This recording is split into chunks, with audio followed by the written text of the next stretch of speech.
काय करायला लागली? पहिले त्याची पीठ कमी होतं, थोडं पिंडी जास्त येते, आतली आतली पहिले कसं चौकटच्या बाहेर द्यायची, चौकटमध्ये त्याच्या बाहेर जाते. आता त्या वयमध्ये जास्त जागा चौकडीच्या आत लिहायला लागली. माऊली, काय फरक आहे आता दिदीमध्ये? फरक लय पडला त्याला. काय लय पडला?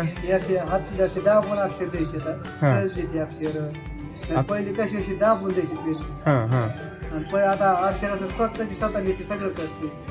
मग पहिलं कसं होतं? अशी दाबून द्यायची, हातात कापला.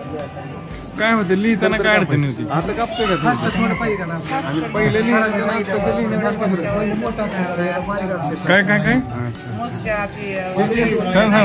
मोज काय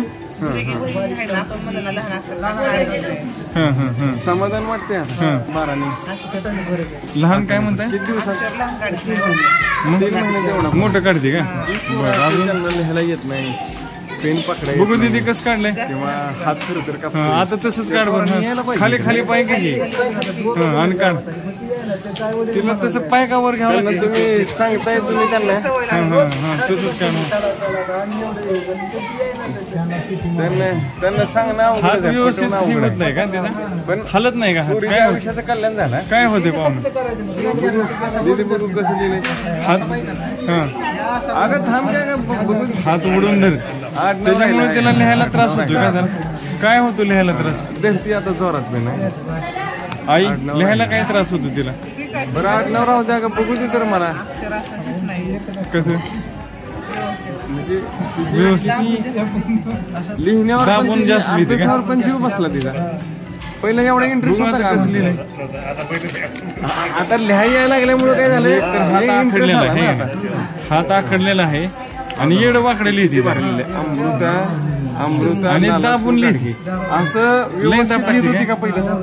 पहिलं कसं लिहित होती? आणि थरथर कापतोय आणि परत जर नीट लिहिलं तर कसं लिहिलंय मग? न दाबून अमृता लालूच काढगे एकदम व्यवस्थित लिहिलंय. एक नंबर. आता काय वाटतं, बाकीची जी मुलं आहेत त्यांनी यायला पाहिजे इकडे. दीदी मांडी घाल घ्या. मांडी घालायला दिली. आणि पहिलं काय करावं लागायचं?